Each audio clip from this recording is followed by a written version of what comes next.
Good morning, everyone, and welcome to Adobe Live. My name is Terry White, worldwide photography evangelist here at Adobe, and it's my pleasure once again to be streaming to you live here from rainy Atlanta. It's rainy today. Normally I say sunny, but I'd be lying.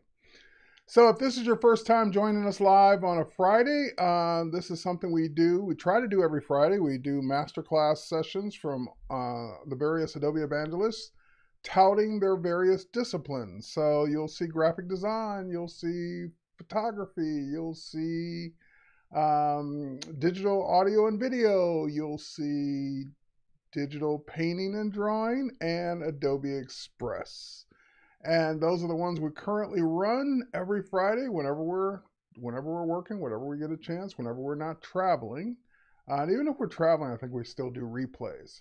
So you get a chance to learn something new, hopefully every Friday, and it's all day long. So you can tune in whenever you want. You can watch the replays. You might be watching a replay right now in the future. I have no idea. But you could be watching the replays, and of course, you could be watching from anywhere. When I say that, I mean any platform. The main platform that we're on is Behance, which is B-E, the letter B, or the word B, .net/Adobe Live. Here, I'll throw the banner up right now. But you could also be watching us on YouTube natively. You could be watching us on Facebook. I see some folks popping in on YouTube and Facebook right now. You could be watching it on my LinkedIn. Mustafa is there on my LinkedIn right now. You could be watching us on Twitter. So you could be watching us on multiple platforms, and that's great. I'll try my best to look at both chats. The Behance chat is the main one. That's the one I'm going to be paying attention to. And that's also the one that's moderated. So even if I don't get a chance to answer it, there are other people that can jump in and answer it there. So if you want to really get to the main chat, it's right here, b.net/Adobe Live. Otherwise, like I said, you can hang out wherever you are. You can watch it wherever you are. That's why I do stream it to multiple platforms so that you can watch it wherever you want, including Twitch. So I see Carol Cabin. It's been a while. How are you? I see Sheila Ferguson over on YouTube. Jesse. I see some folks over on Behance like Rapus and General Kenobi and Kathy and Karen and Andrew. Andrew, how's it going, buddy? Maurice and Sean. Now, we got some of the introductions out of the way, and if I missed your name, it wasn't on purpose. Either I couldn't pronounce it or I didn't see it. No, just kidding. With that said, let's talk about today's topic. Today's topic is going to be Terrell's like, where are the replays of all? They're on my YouTube channel at terrywhite.tv. So that's a good thing if you want to go back and watch any of the masterclasses I've done over the last 2 years. I believe we've been doing them for at least 2 years. You can go watch any of the over 100 episodes from day one. So just head over to terrywhite.tv. There's a photography masterclass playlist, and you just veg out on photography masterclasses all day. If you want all the rest, those are on the Adobe Live YouTube and the Adobe Creative Cloud YouTube. So you subscribe to those as well. So thanks for giving me the chance to plug those. Anyway, let's get back to today's topic. Today's topic is going to be 10 mistakes beginners make that are starting off in Lightroom Classic. And you might be making these mistakes and you've been using it for a while. So this is just the kind of 10 mistakes people generally make. Now, what do I consider it? Why do I consider it to be a mistake? And this is because people get really touchy about their workflow. So I call it a mistake if you don't know why you're doing it. In other words, you're doing something because you just kind of guess that's the way it is, or someone told you, but you don't know why you're doing it. Then most likely, if it's one of these 10 things, you're doing it by mistake. It's not intentional. Now, some of these things I'm going to talk about, some people swear by, like, no, I do it this way, and this is the way I do it, and I do it this way because of these reasons. Okay, cool. Keep doing it that way then. Maybe it's not a mistake for you because you prefer that method. So I don't want to get in any fights. I don't want to see you in the parking lot after it's over. I just want to tell you what I consider to be a mistake and some reasons why you should be doing it differently. Let's put it that way. All right. And again, if you're stuck on doing it that way, by all means, keep doing you. I don't care. It's your catalog. It's your photos. Do what you want. All right. So now let's go. Let's move on. My hubby said that he has probably done all of them. Well, we've probably all done most of them at some point. Wait, what? Things we know that we're doing things the way we do. Wait, we're supposed to know. Oh, yeah, you're supposed to know why you're doing things the way you do them. Absolutely. All right, so I could have fun in the chat all day long. Yep, beginners can be stubborn. All right, let's head over. So let's get rid of the banner. Let's head over to my desktop. There's Lightroom Classic open. And the most egregious one, again, especially if you don't know why you're doing it and you're just doing it and it usually causes you problems. And this is the one you've heard me say this. If you've been watching these classes for 2 years, you've heard me say it for 2 years. Number one, the most egregious mistake people make if they don't know why they're doing it is working behind Lightroom Classic's back. In other words, causing yourself problems because once the photos have been imported into Lightroom and Lightroom's managing them, what I mean by working behind Lightroom's back is then you quit out of Lightroom and you go to the operating system and you start messing with those photos. That's working behind Lightroom Classic's back. And it usually is, it's not intentional. It's like not like you're trying to screw Lightroom up. Number one is you're probably like, oh, I ran out of space. I need to move these photos to a different drive. So you go do it. You go do it the way you would always move files to a different drive. You go in the operating system, you mount the new drive, you drag the folder over, and then you delete it from the old location. We've done that for decades. That's the way we've always managed our hard drives. But when you do that after those images have already been imported into Lightroom, Lightroom doesn't know you did that. It doesn't know you went in the operating system and moved them to a new drive, or renamed them, or changed the name of the folder, or threw them away. So whenever you work behind Lightroom Classic's back, and then you come back to Lightroom, and it says, I don't know where the images are anymore. I know where they used to be. They're not there anymore. Nothing I can do about that until you tell me where they are. Now, the reason I say that's a mistake is because people do it inadvertently and they don't know that they did, like they don't even know that that's causing a problem. Some people say, no, I prefer to move them in the Lightroom or move them in the operating system and reconnect them myself manually once I get back to Lightroom. That's a preference from an experienced user that kind of knows why they're doing it. That's what I mean. They know why they're doing it. That's okay. I don't do it that way, but if that's what you prefer, go do you. All right, so here's what I mean by that. Let me give you an example. I've got an image. I've got some images here of a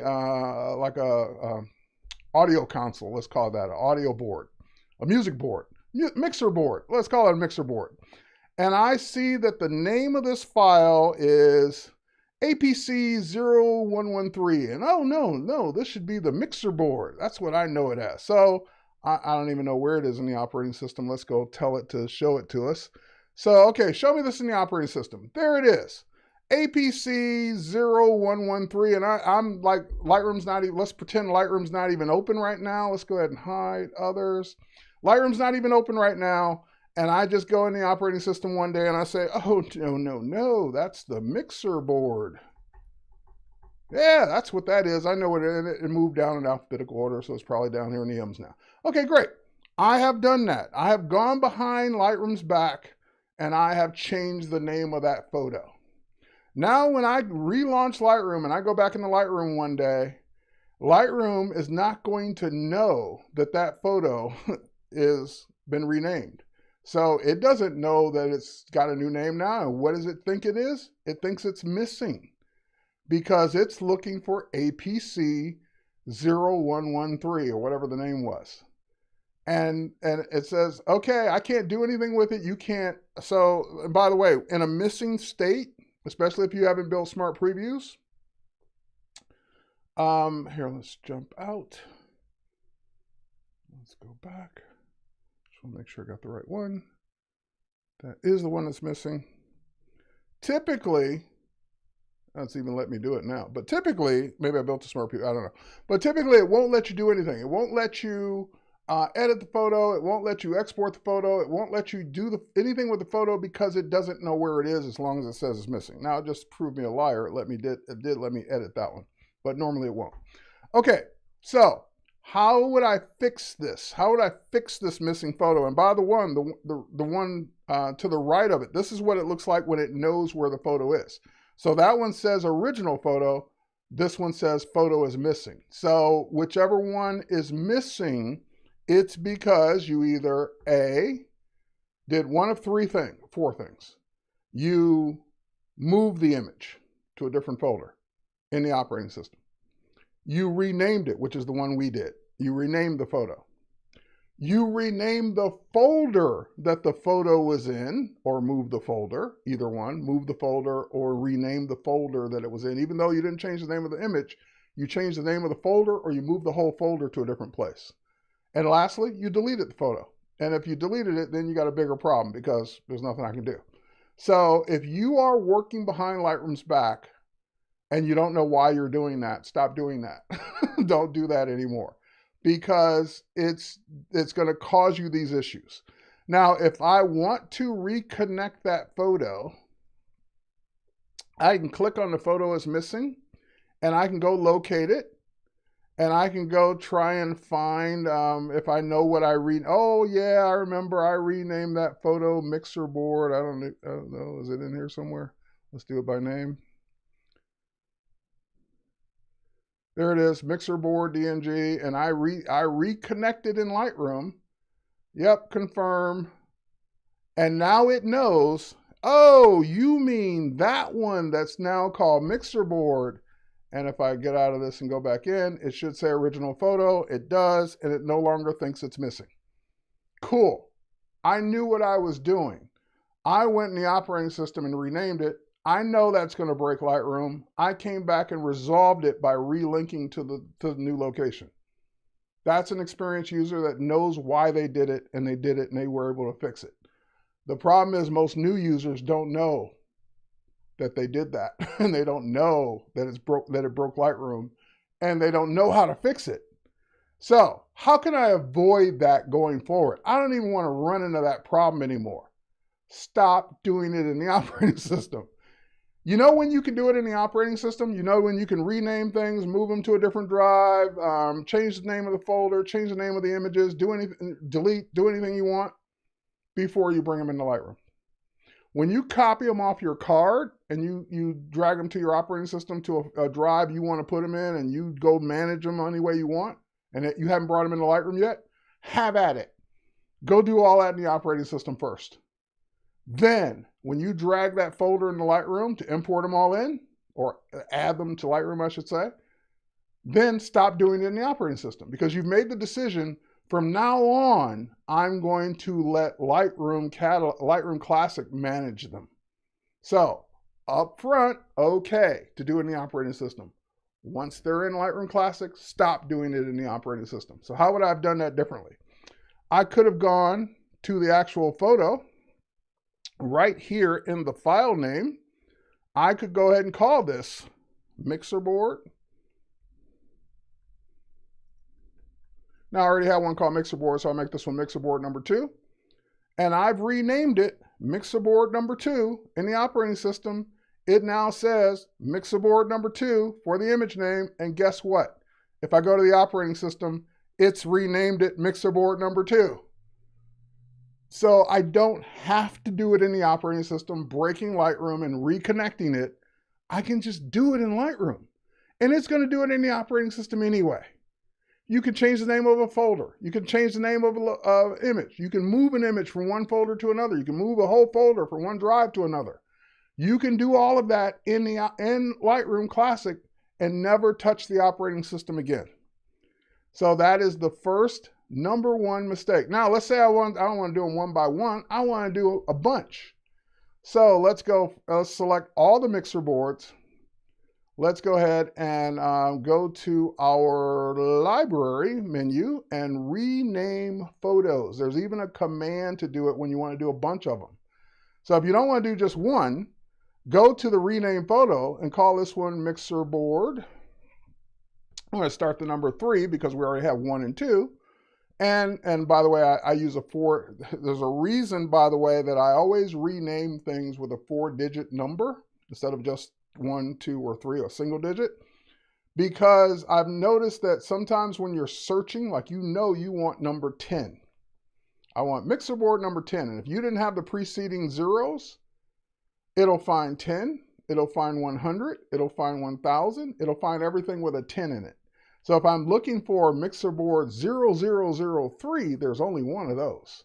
So that's just a tip, by the way, if you're renaming things. And the way you do that, just as a bonus tip, is in your custom settings, you can edit and you can tell it how many digits to use for your naming sequence. So you can go all the way up to 5 zeros preceding. Now, why do I use 4? Why not 5? Why not 3? Why not 2? Because I know in all my history of shooting and importing images into Lightroom or adding images into Lightroom Classic, I've never shot more than 9,999 images in one folder, one shoot. So that's a safe number for me. I'm never going to have more than that. So I know I'm not going to have a 10,000th number. So there we go. That's why I do that. All right, so now I told it to rename mixer board 3, starting with number 3, and rename all the ones I selected. And boom, just like that, they're now mixer board all the way up to mixer board number 10. Not 1000, not 100. It is 0010. I know if I search for that, that's the one it's going to find. And the other 2 didn't get renamed, but I could go ahead and rename those 2. So let's go to rename. And let's call it mixer board. We're going to start this one number 1. So this one will rename those 2, mixer board 001 and 002. Done. So now they're all consistent. I don't know. Flip the name around for some reason, but it did it. All right, so now if I go in the operating system, guess what? They're all named. I didn't have to do it here. It did it for me. And it didn't even matter which format they were in. Some are DNGs, some are, raw files, some are JPEGs. And so it just figured it out. It doesn't matter what extension they are, it just renamed them.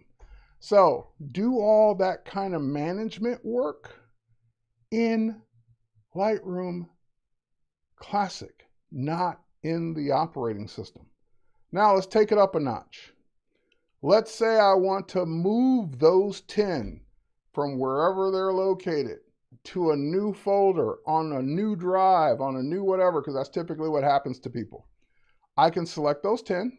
Oh, let's not miss the first one. Select those 10, or how many ever they are.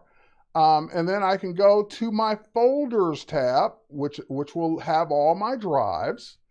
So if you have an external drive you just bought, brand new external drive, and it's not listed here, plug it in, and it still won't be listed here because Lightroom doesn't keep track of drives that you randomly plug into your computer.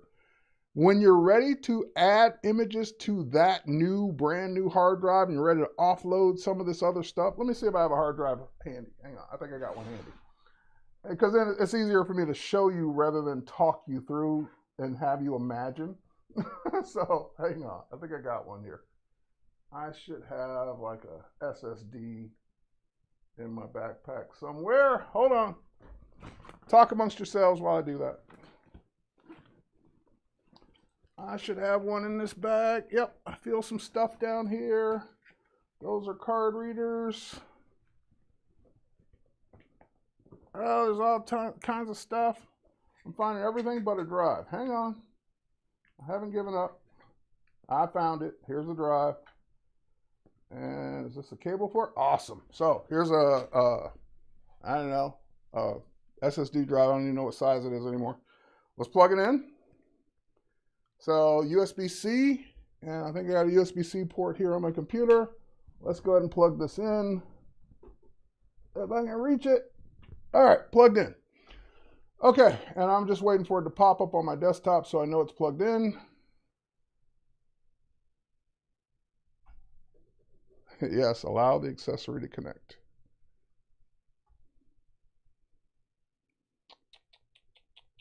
Do I see it anywhere over there?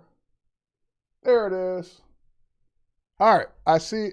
No, I don't want to start a backup with it now. Thank you. That's what happens when you plug in a new drive. Don't ask me again, not now. Okay, so now I plugged in a new drive. I see it over there on the other display. Lightroom Classic didn't do anything. It doesn't. Okay, not now. Don't do it again. Okay, it doesn't show me anything here. The operating system really wants me to back up. Anyway, it doesn't show anything here because, again, like I said, Lightroom Classic doesn't keep track of what's going on. Yep, I'm going to pull out a Z8, hopefully in a couple weeks. Anyway, let's go ahead and click the plus sign for folders. add a folder, and then it's going to ask me where. Well, I'm going to go to that new drive I just plugged in. There it is, the T White Samsung drive. And I'm going to create, it looks like this was a setup as a, no, here, let's use this one, Mac and Win drive. I'm going to go ahead and select that Mac Win drive, and I'm going to go ahead and create a new folder on it. I'm going to create a new folder on it called, I don't know, I'm like drawing a blank, photos and videos. It's not a backup, so photos and videos, external. Let's just call it that so you'll know which one it is. Photos and videos external. Create that folder, empty folder, and choose it. Now that drive shows up, that Mac and Win partition of that drive shows up, and it's got that empty folder in it. Cool. Now let's go back to where we were. We were in the travel Los Angeles folder. I remember where it was. It was right here. And that's going to have those mixer boards in it. So here are the mixer boards that we just renamed. Now I want to move those images that I'm done with. I don't need on this drive anymore. They're taking up space. I'm running out of space. All of the reasons why you would want to move something. I want to move them to that new folder. And so in that new folder, I don't want to be messy. I don't want to create a mess. I'm going to first right click on that new folder, and I'm going to create a folder inside Photos and Videos called LA Mixer Board. So that way I know what's in that folder. They're not just thousands of images loose inside the Photos and Videos folder. And guess what? Include selected photos is a choice, but I'm going to pretend I didn't do that. So now it's got that subfolder in it. And guess what? Now I can just go ahead and drag them from wherever they are to that folder. And look what it says in the upper left corner. Moving files. It's moving them from wherever they are, which was on my NAS. It's moving them to that external drive. So they're not going to be where they were anymore. They're going to be in the new location. So, and I can see it right here. The new location has those images in it, and they're not taking up space on the drive they used to anymore. They're on that external. So when I unplug that external, then if I haven't built smart previews, they'll be missing. So tip number, I don't know, 4 or 5.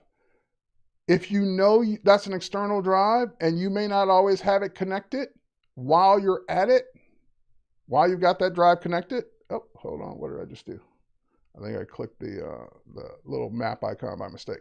Okay, anyway, while you've got that drive connected and you got those photos connected, do one more step. Go to Previews under Library and build Smart Previews. Why are you building Smart Previews? Because Smart Previews stay with the catalog. So they're going to stay on my internal laptop drive. So even when I disconnect that external drive, I will have the smart previews to still show me the icons and to still edit. So if you look on the right-hand side, it not only knows where the original is, it says plus smart preview. So that's giving me both. I've got the original right now because the drive's connected. I've got the smart preview because it's with this catalog. Now let's say I go to the operating system and I eject Mac and Win. Eject. Okay, Mac and Win's been ejected. It's no longer connected to the computer. Notice now, what does it say? It doesn't say original anymore. It says Smart Preview. That one just says Smart Preview now. They should all say Smart Preview. As soon as that, yep, it's like, oh, the original's gone because that drive's not connected anymore. It's just Smart Previews. I can still see them. I can still edit them. But notice what's going on over here. It says, hey, everything's missing. And that's okay because I just know the drive's not plugged in. If the drive were plugged in, this will light up again. So if I disconnect the drive, hang on, there's got another partition on that drive. Let's disconnect it. Eject it, I mean. So we eject both partitions. There we go. Now I can safely unplug it. Oh, it's unplugged in my hand. I come back later and plug it in. There we go, plugged in. And now, as soon as it mounts the two volumes or two partitions on that drive, the Mac and Win just showed up, and ooh, everything lit up green. There it is, everything lit up green because it says, oh, I see the drive, everything's good. That's how it works. So stop working behind Lightroom Classic's back, the big number one that took us, I don't know, 20 minutes to go over. If you do that, your life will get so much better if you just manage everything here. I showed you how to rename. I showed you how to move things to another drive. I showed you how to create folders on another drive. I showed you how to do basically all the maintenance that you're trying to do in the operating system right here in Lightroom Classic. And if you do it in Lightroom Classic, everything stays connected. All right, any reason to not build smart previews on all imports? Chris, they just take up space. Other than that, there's no reason. If you got plenty of space, there's no reason not to. And I do, because I never know where those images are going to end up. So I build smart previews just automatically when I import things, because I'm likely to move them at some point or do something with them at some point, and they're not going to be always with me. So if I do it up front, I won't forget, and I won't run into a situation I've run into many times where I'm in a hotel room, I launch Lightroom Classic to go work on something, and it just says photo missing, because the drive they're on isn't with me and I didn't build smart previews, so I'm screwed. But yeah, if you build smart previews all the time, other than taking up space, that's it. And they don't take up a ton of space, but they do take up space with your catalog. All right, that was number one.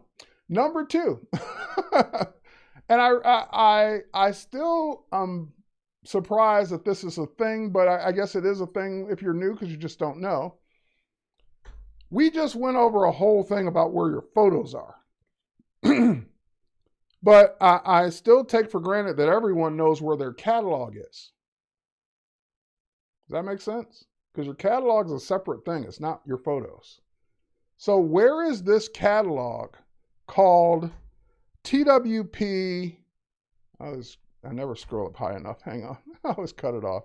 Hang on. Where's this catalog called TWP LR Classic version 12 Lightroom catalog? Where is it? Because if you don't know where your catalog is either, that probably tells me you're not backing it up. It probably also tells me that when it's time to do any kind of catalog maintenance, you don't know where to start.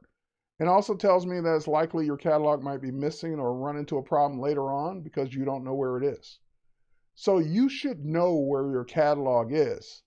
And if you haven't changed the location, meaning you just installed Lightroom Classic the day you started and it created a brand new catalog for you, then your Lightroom catalog most likely is in your operating system's users folder. So I have a user called T White.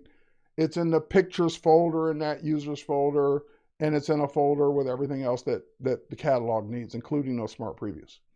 So if you don't know where it is, that's the first place I would go to look, is in the users folder in your operating system, Windows or Mac, in the pictures folder for your user. All right, let's say I didn't know where it was. I wanted to make sure that's where it was. Couple ways. I don't know if you can do this on Windows. I know you can do this on Mac, but I'll show you the Windows way too. If you just hold down your Command key on Mac and just click on the name of the catalog, it'll show you the whole path of where it is. Now this might work on Windows with the Control key. I've just never tried it. So it tells me it's in a folder called TWP LRCC. It's in the TWP catalog folder, in the pictures folder, in the users T White users folder on that hard drive. The other thing I want to make sure that you're always doing is you're keeping your catalog on a physically connected drive, whether it's the internal drive or an external drive, but not a network storage drive, not a NAS.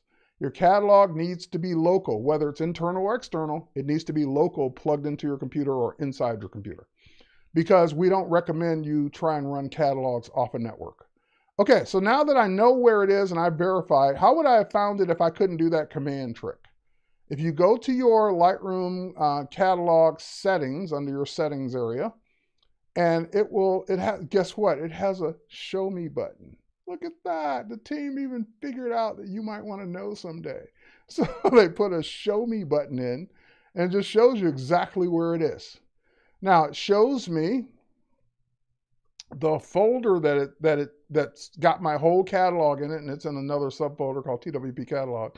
But it's got everything in here. And for Chris who asked about the smart previews, the smart previews is this file right here. So right now mine is taking up a mere 4.86 gigabytes. I was thinking internet speeds earlier. Gigabytes, and I'm perfectly fine with that. That's nothing for the size drive that I'm working on. But just if you want to keep an eye on that, if you're making smart previews for everything you import, that's the size that this is going to impact. It's just one file that's just going to keep getting bigger, bigger, bigger, and bigger. Okay, so this is the actual catalog right here. So just know where your catalog is and back it up. Like this is all your edits. This is keep tracking of all your organization. This is keeping track of all the locations of where your images are. So it's the most important part aside from your images themselves. You should treat this like you should worship this thing. Because if this gets messed up, years and years of work of Lightroom could be messed up. So that's why we want to keep it backed up. That's why we want to know where it is at all times. And that's why we want to be able to, if something happens, we want to be able to not lose months and months worth of work because we weren't backing it up. All right, next up. That command, right click to see location is a Mac OS thing, works in all apps. Yes, it is. Okay, next thing. That was number 2, knowing where your catalog is. Number 3, and this is going to be one of those that's going to start a fight. When you import, here, let me see if I can bring up the import dialog box to show you this. Do a copy. Let's see if I can get to where it shows me. Here it is. All right. When Lightroom first came out, because it wasn't called Classic in the first version. When Lightroom first came out, the default when you imported images was by date. So it will create a folder called 2023. It'll create another folder called 2023-512 because that's today's date, and it'll organize the images by their dates.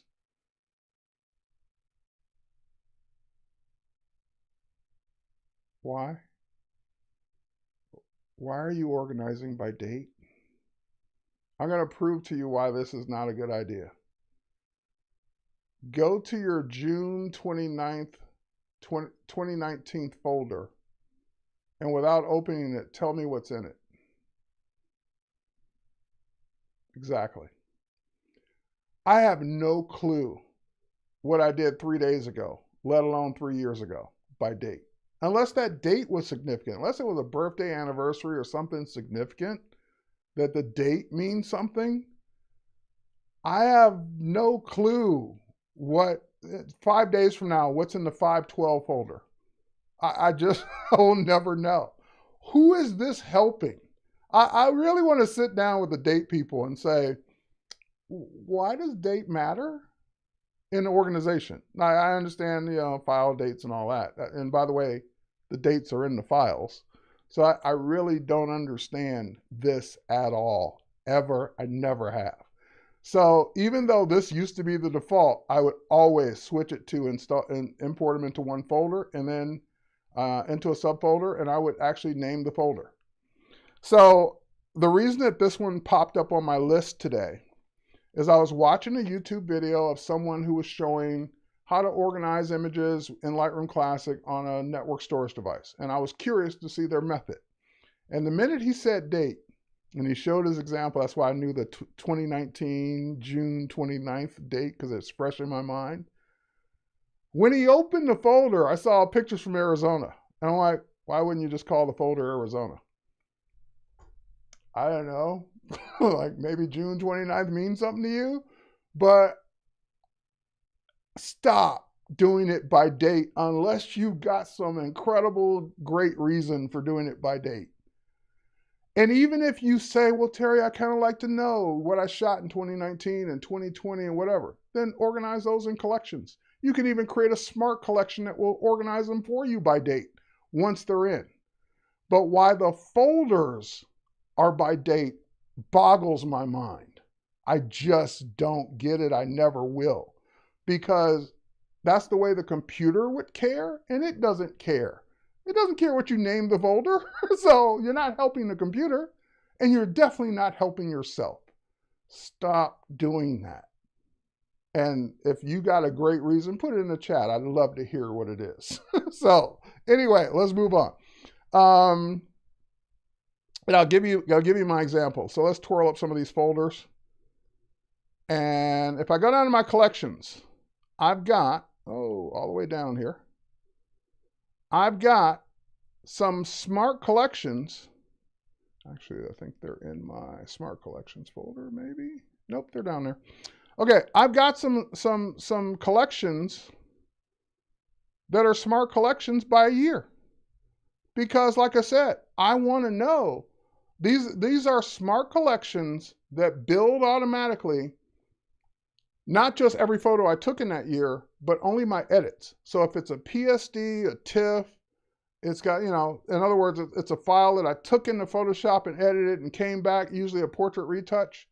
Yeah, I want to just keep track of what I shot by year so I can just know, but not organize. I'm never going to search for them that way. That's just for informational purposes.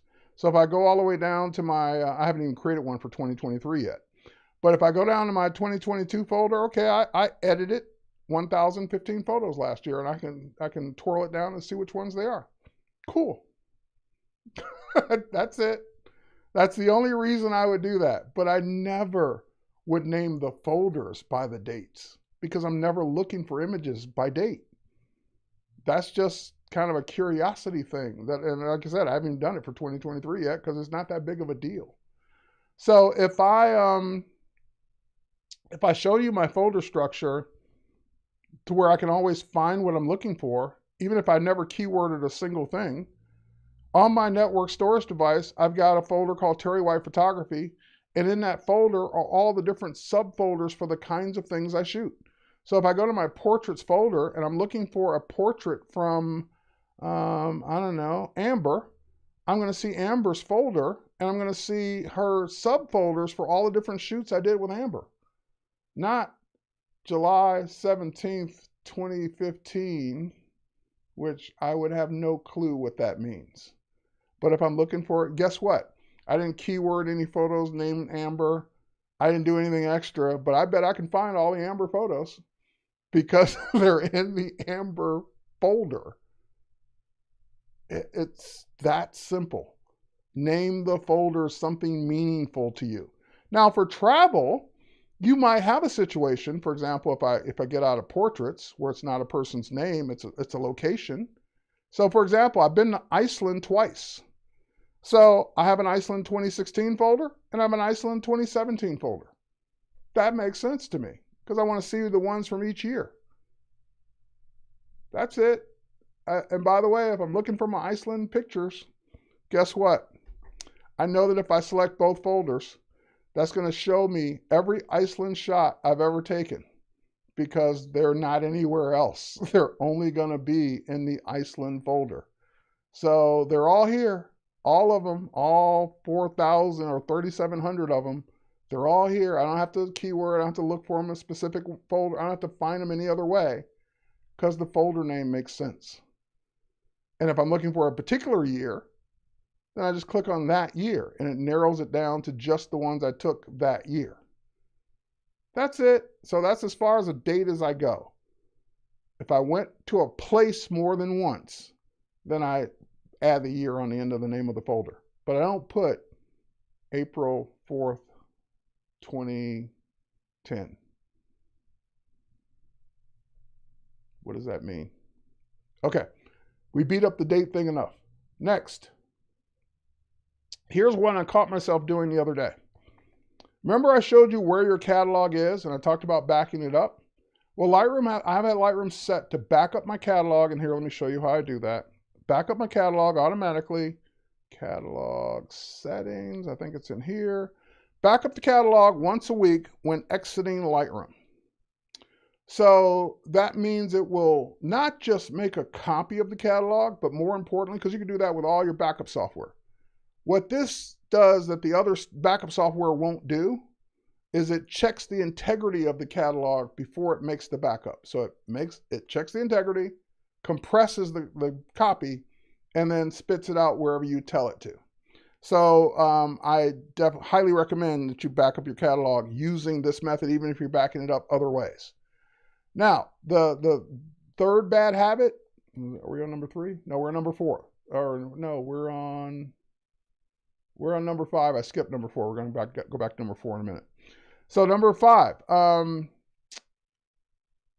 not keeping too many copies of the backups. So I have the backups in this folder for just demo purposes. And it's showing me the last 3 backups. And I like to keep, I don't know why, the last 3. You really only need the last one, as long as it works. You don't need more than one, but just in case, I keep the last 3. And sometimes, like the last time I went in this folder, because I just hadn't been in a while, it had like 15 copies. It had all the last 15 backups. So that's 15 weeks worth of catalog backups. When would I ever go to the 15th one? It would have to be a disaster. It would mean the first 14 didn't work. And if the first 14 didn't work, the 15th one probably doesn't work either. So anyway, you only need the most recent backup in a disaster because that's the one you're going to want. It's the one that's the newest with all your changes and all your imports and all your things in it. All right, next up, let's go back to number 4. That was number 5. Number 4, and I kind of briefly did this, and so I don't have to expound upon it too much. But let's go back to that LA folder again. Where are we? We want to get out of demo and we want to head to travel. So we're going to go to the travel collection. We're going to go back to that Los Angeles collection. And this is a habit I still have that I need to break as well. Not renaming your files. See these? What does TLW5207 mean to me? Nothing. It's as bad as date folder name. So in other words, if you want a shot at finding images, because remember, where are these flowers? They're in the LA folder. They're not in a folder called flowers. So if I don't keyword them, I'm never going to find these particular pink roses if I need to find those. So all I'm saying is whatever you need to give it a broad name as well to the files, that would help. So this is the, what do you call this? The Disney Museum, I think in LA. I think that's what it is. If I'm wrong, correct me in the chat, but I think it's the Disney Museum. So if I'm looking for pictures of the Disney Museum, either keyword them, which I never do anymore, but if I file name them, then I'm always going to be able to find them. So in other words, let's say that these are the ones, rename it. You can rename them on import, but usually, like I said, in a folder like this, I've got lots of different ones, so they're not going to all be Disney Museum. So in this case, I'm going to rename these Disney Museum, and that's enough. I don't need any more than that. And you could be as specific as you want. Our concert hall. Thank you. I knew it was something else. Concert hall. There we go. All right, so Disney Concert Hall, and start with number 1 and click OK. And now these images have been renamed in the operating system and in Lightroom Disney Concert Hall. So if I'm ever searching for Disney Concert Hall, I don't have to remember that they're in the LA folder. I just search for Disney Concert Hall and it finds them. So even if you are not a keyword person, and yes, keywords would find them if you do the extra step. I'm not a keyword. I'm not going to lie to you. In other words, I'm going to say, I keyword all my photos so I could find them easily. I would be lying. I never keyword. I started that 1 year. 1 year I used to keyword until I stopped. One day you don't do it, and then that's it. Oh yeah, I need to go back and keyword those last 2 shoots I did. And then it's the last 10 shoots you did, and then you're never doing it again. I'm in the I'm never doing it again category because it's just easier for me to rename them. And if they're in a folder, I got 2 shots at finding them. If you're a keyword person, I'm not saying don't keyword. If you like keywording, go for it. That's not a bad habit. That's not a bad thing. That's why we have extensive keywords in Lightroom Classic. I'm just not that. I'm not that person that's going to take the time to do it. So I'd rather find them in the various 2 ways I've described now. So I got 2 shots at finding this. If I know the Disney Concert Hall's in LA, it's probably in the LA folder. But if I've renamed the files, then all I gotta do is search for Disney Concert Hall. And guess what? I'm gonna find them. So we keyword to be able to find things. And I used to keyword, oh, woman, red dress, brunette, standing by a blue car or whatever, because I may need to find a woman standing by a blue car one day. That day never happened. And so I stopped keywording. If you are the person that does that, by all means, then keyword. All right, and Walt Disney Concert Hall. Yep, I'm not going to search for Walt Disney. I'm just going to search for Disney. So if you would search for Walt Disney, then go ahead and put in Walt Disney. All right, next up. That was number 4, change your file names. We already did number 5, keeping too many old versions of your catalog. Oh, no, I'm sorry. We did keeping too many copies of your catalog. There's one more about catalogs. When you do an update to Lightroom, like Lightroom does a major version update, like right now we're on version 12 dot whatever, and next version will be probably 13 dot whatever. When you do that upgrade, it's going to make a copy of your catalog, the same name, V13, and V12 is still going to be here. I've seen people's folder that has 5 versions of Lightroom ago catalogs because it's going to make a copy each time. And my catalog is 3.4 gigabytes. If I had 12 of those, now we're talking over 30 gigabytes of wasted space because I'm never going back to version 7. So get rid of the old copies of your catalog. Yes, you can safely discard them.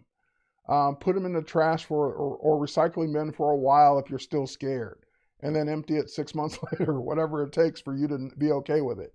But yeah, you don't need version 11, version 10, version 9. If you're on version 12 and you're happy with version 12. Yeah, we keep the old one when a new version comes out for a minute just to make sure the new version works okay. When I say a minute, maybe a week or 2, 2 weeks, a month, whatever it is. But go back in that catalog folder, and I bet if you haven't been in there in a while, you got some old versions of your catalog. Okay, next up. And we already talked about backing up your catalog. So let me go through the ones we have so far because we're almost at the end. Working behind Lightroom Classic's back. Not knowing where your catalog is. Organizing by date. They don't change their file names. Keeping old versions of the catalog. We just did. Not backing up the catalog. We already talked about. Here's the next one. People that use multiple catalogs and they don't know why. If you have a reason, I'm not saying that's for you, use multiple catalogs, but the people that use multiple catalogs and they don't really have a reason to, those are the people I'm talking about. I've talked to people or heard from people that every time they do a shoot, they go up to File and create a new catalog. Why? Unless there's some weird offshoot that I'm doing that I don't want mixed in with the rest of my photos, that would be the only time I'd create a new catalog. I only have maybe 2 catalogs. This is the main one, obviously, with my 200-some-thousand photos in it. The other catalog, that comes to mind is the catalog I use when I'm doing my masterclass on how I would edit your photos. So when you send me photos to edit, they go in that catalog, so they're not mixed in my catalog. I have a reason to have a second catalog. That's it. If you don't have a reason to have a second or third or 50th catalog, stop creating a new catalog for everything you do. Lightroom can more than handle millions of photos in the same catalog with no significant performance hit. I've got 268,000 images in this catalog, and it works just as good if I only had 10. So if you're doing it from back in the day when Lightroom couldn't handle that many images in the catalog, yeah, then I kind of understand why you do it.